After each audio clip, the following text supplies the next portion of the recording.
Denmark ਦਾ ਤੁਹਾਨੂੰ ਅੱਜ ਸ਼ਹਿਰ ਵਿਖਾ ਰਿਹਾ। ਇੱਥੇ ਇੱਕ ਸ਼ਾਪਿੰਗ ਸੈਂਟਰ ਹੈ। ਸ਼ਾਪਿੰਗ ਸੈਂਟਰ ਦਾ ਨਾਮ ਹੈ ਫਿਸਕੇਛੂ। ਇਹ ਫਿਸਕੇਛੂ ਹੈ, ਤੁਸੀਂ ਪਿੱਛੇ ਤੁਹਾਨੂੰ ਨਜ਼ਰ ਆ ਰਿਹਾ ਹੋਣਾ।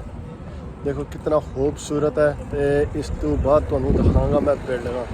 ਇਹ ਬਿਲਡਿੰਗਾਂ ਥੱਲੇ ਜਿਹੜਾ ਨਾ ਇਧਰ ਮੈਂ ਤੁਹਾਨੂੰ ਦਿਖਾਵਾਂ ਜ਼ਰਾ। ਥੱਲੇ ਸ਼ਾਪਿੰਗ ਸੈਂਟਰ ਹੈ ਨਾ, ਅੰਦਰ ਬਹੁਤ ਵੱਡਾ ਸ਼ਾਪਿੰਗ ਸੈਂਟਰ ਹੈ ਆਲਾ। ਥੱਲੇ ਤੁਹਾਨੂੰ ਨਜ਼ਰ ਆਇਆ ਦੇਖ ਕਿਤਨਾ ਖੂਬਸੂਰਤ ਸ਼ਾਪਿੰਗ ਸੈਂਟਰ ਹੈ ਥੱਲੇ। ਇੱਥੇ ਲੋਕ ਸ਼ਾਪਿੰਗ ਵਾਸਤੇ ਆਉਂਦੇ ਨੇ, ਤੁਹਾਨੂੰ ਨਜ਼ਰ ਆ ਰਿਹਾ ਹੋਣਾ ਥੱਲੇ। ਇਹ ਸਾਰਾ ਬਹੁਤ ਵੱਡਾ ਸ਼ਾਪਿੰਗ ਸੈਂਟਰ ਹੈ। ਤੇ ਉਸ ਤੋਂ ਬਾਅਦ ਤੁਹਾਨੂੰ ਦਿਖਾਣਾ ਮੈਂ ਕਿੰਨੀਆਂ ਪਿਆਰੀਆਂ ਪਿਆਰੀਆਂ ਬਿਲਡਿੰਗਾਂ ਨੇ ਇੱਥੇ। ਉਹ ਪਿੱਛੇ ਵੀ ਤੁਹਾਨੂੰ ਨਜ਼ਰ ਆ ਰਹੀਆਂ ਹੋਣੀਆਂ ਨੇ ਸਾਰੀਆਂ ਬਿਲਡਿੰਗਾਂ। ਵੈਸੇ ਇਹ ਨਜ਼ਰ ਆਈਆਂ ਨੇ। ਇਹ ਪਿੱਛੇ ਦੋ ਜਵਾਨ ਖਲੋਤੇ ਨੇ। ਤੇ ਉਸ ਤੋਂ ਬਾਅਦ ਇਹ ਤੁਸੀਂ ਅਗਰ ਧਿਆਨ ਮਾਰੋ ਨਾ ਇਸ ਸਾਈਡ ਤੇ, ਉਹ ਸਾਹਮਣੇ ਨਜ਼ਰ ਆਈਆਂ ਜੇ। ਦੇਖੋ ਦੇਖੋ ਕਿਤਨੀ ਪਿਆਰੀਆਂ ਬਿਲਡਿੰਗਾਂ ਨੇ। ਠੀਕ ਹੈ, ਇਹ ਜਿਹੜੀਆਂ ਨੇ ਬਹੁਤ ਹੀ ਖੂਬਸੂਰਤ ਬਿਲਡਿੰਗਾਂ ਨੇ। ਇੱਥੇ ਲੋਕ ਜਿਹੜੇ ਨੇ ਨਾ ਨਵੇਂ ਸਟਾਈਲ ਤਿਆਰ ਕਰਦੇ ਨੇ ਡੈਨਮਾਰਕ 'ਚ ਬਿਲਡਿੰਗਾਂ ਦੇ। ਤੁਸੀਂ ਦੇਖੋ ਇਹ ਸਾਰਾ ਜਿਹੜਾ ਨਾ ਏਰੀਆ, ਇਹਨੂੰ ਕਹਿੰਦੇ ਨੇ ਡੈਨਮਾਰਕ ਦਾ ਫਿਸਕੇਛੂ। ਫਿਸਕੇਛੂ ਜਿਹੜਾ ਨਾ, ਤੁਸੀਂ ਅਗਰ ਅੱਗੇ ਜਾਂਦੇ ਜਾਓ ਨਾ, ਅੱਗੇ ਤੁਹਾਨੂੰ ਬਿਲਡਿੰਗਾਂ ਨਜ਼ਰ ਆਉਣਗੀਆਂ ਬਹੁਤ ਹੀ ਪਿਆਰੀਆਂ।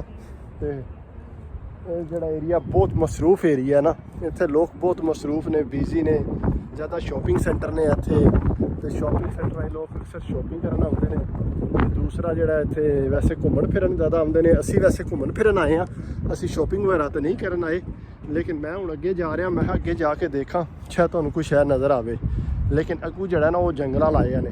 ਅਸੀਂ ਚੈੱਕ ਕੀਤਾ, ਉਹ ਥੱਲੇ ਜਿਹੜੀ ਹੈ ਨਾ ਉੱਥੇ ਉਹ ਪਾਰਕਿੰਗ ਦਾ ਬਣਿਆ ਜੰਗਲਾ। ਉਹਦੇ ਤੋਂ ਥੱਲੇ ਜਾਂਦੀਆਂ ਗੱਡੀਆਂ ਜਾਂਦੀਆਂ ਨੇ। ਅਸੀਂ ਹੁਣ ਉੱਤੇ ਆਏ ਹਾਂ ਨਾ, ਤੇ ਇੱਥੋਂ ਜਿਹੜਾ ਨਾ ਹੁਣ ਦੁਬਾਰਾ ਅਸੀਂ ਥੱਲੇ ਨਹੀਂ ਜਾ ਸਕਦੇ, ਜਾਂ ਤੁਹਾਨੂੰ ਮੈਂ ਉੱਧਰ ਦਿਖਾ ਨਹੀਂ ਸਕਦਾ। ਲੇਕਿਨ ਇਹ ਹੈ ਕਿ ਮੈਂ ਹੁਣ ਜਿਸ ਤਰ੍ਹਾਂ ਥੱਲੇ ਜਾਵਾਂਗਾ ਨਾ, ਉੱਥੇ ਜਾ ਕੇ ਦੁਬਾਰਾ ਵੀਡੀਓ ਬਣਾਵਾਂਗਾ ਤੇ ਫਿਰ ਤੁਹਾਨੂੰ ਸਹੀ ਨਜ਼ਰ ਆਵੇਗਾ। ਕਿ ਤੁਹਾਨੂੰ ਨਜ਼ਰ ਆ ਜਾਏਗਾ ਸਿਸਟਮ ਸਾਰਾ ਨਾ। ਜਿਵੇਂ ਮੈਂ ਥੱਲੇ ਢਾਲਾਂ ਤੇ ਫਿਰ ਤੁਹਾਨੂੰ ਦੇਖਣਾ ਕਿਤਨਾ ਬਿਜ਼ੀ ਹੈ ਏਰੀਆ ਨਾ। ਤੁਸੀਂ ਮੇਰੇ ਨਾਲ ਰਵਿਓ ਤੇ ਮੈਂ ਤੁਹਾਨੂੰ ਦਿਖਾਣਾ। ਜਨਾਬ ਡੈਨਮਾਰਕ ਦਾ ਖੂਬਸੂਰਤ ਸ਼ਹਿਰ ਤੁਹਾਨੂੰ ਦੱਸਿਆ ਮੈਂ, ਫਿਸਕੇਛੂ ਤੇ ਮੈਂ ਆਏ ਹਾਂ। ਤੇ ਤੁਸੀਂ ਦੇਖ ਸਕਦੇ ਹੋ ਥੋੜਾ ਜਿਹਾ ਜ਼ੂਮ ਜ਼ਿਆਦਾ ਹੋਇਆ। ਹਾਂਜੀ, ਖੂਬਸੂਰਤ ਸ਼ਹਿਰ ਹੈ। ਦੇਖੋ ਨਾਲੂ ਇੱਥੋਂ ਪਾਣੀ ਵੀ ਜਾਂਦਾ ਹੈ। ਪਾਣੀ ਜਾਣ ਦਾ ਕਿੰਨਾ ਖੂਬਸੂਰਤ ਮੌਸਮ ਨਾਲ ਹੈ। ਦੇਖਿਆ ਕਿੰਨਾ ਖੂਬਸੂਰਤ ਇੱਥੋਂ ਪਾਣੀ ਦਾ ਨਜ਼ਾਰਾ ਹੈ। ਫਿਰ ਉਸ ਤੋਂ ਬਾਅਦ ਤੁਸੀਂ ਇਹਦੇ ਉੱਤੇ ਦੇਖਦੇ ਜਾਓ ਕਿੰਨੀਆਂ ਪਿਆਰੀਆਂ ਪਿਆਰੀਆਂ ਬਿਲਡਿੰਗਾਂ ਨੇ। ਨਾਲ ਆ ਗਿਆ ਸਮੁੰਦਰ ਦਾ ਪਾਣੀ ਹੈ ਬਾਹਰ। ਸਮੁੰਦਰ 'ਚ ਜਿਹੜਾ ਪਾਣੀ ਆਉਂਦਾ ਹੈ ਉਧਰੋਂ ਜਿਹੜਾ ਜਨਾਬ ਇੱਥੇ ਨਾਲ ਉਹਨਾਂ ਨੇ ਨਹਿਰ ਬਣਾਈ ਹੈ ਨਿੱਕੀ ਜੀ। ਇਹ ਤੁਸੀਂ ਦੇਖੋ ਨਿੱਕੀ ਜੀ ਨਹਿਰ ਬਣਾਈ ਹੈ ਇਹਨਾਂ ਨੇ। ਤੇ ਇਹ ਸਮੁੰਦਰ ਹੈ। ਤੁਸੀਂ ਦੇਖੋ ਸਮੁੰਦਰ ਹੈ ਜਨਾਬ, ਕਿੰਨਾ ਖੂਬਸੂਰਤ ਪਿਆਰਾ।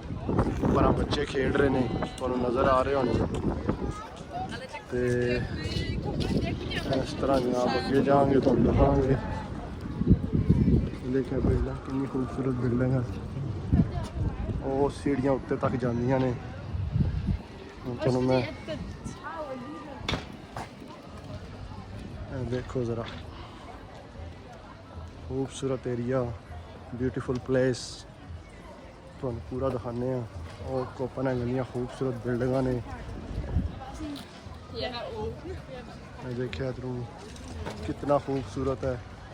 ਜ਼ਿਆਦਾਤਰ ਇੱਥੇ ਜਿਹੜੀਆਂ ਨੇ ਸ਼ੀਸ਼ੇ ਦੀਆਂ ਬਿਲਡਿੰਗਾਂ ਨੇ। ਤੁਸੀਂ ਅਗਰ ਦੇਖੋ ਨਾ ਤੇ ਇੱਥੇ ਜ਼ਿਆਦਾਤਰ ਜਿਹੜਾ ਸ਼ੀਸ਼ੇ ਦੀਆਂ ਬਿਲਡਿੰਗਾਂ ਤੁਹਾਨੂੰ ਨਜ਼ਰ ਆਉਣਗੀਆਂ। ਬਹੁਤ ਜ਼ਿਆਦਾ ਸ਼ੀਸ਼ਾ ਇਸਤੇਮਾਲ ਹੋਇਆ ਨਾ। देखिए ऐसा खूबसूरत नज़ारा है। नज़र आया बहुत खूबसूरत नज़र आ रहा होना है।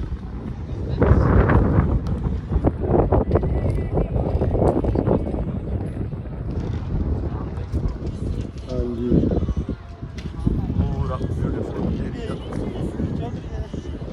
है। मैं यार खूबसूरत जगह दिखा रहा बंदे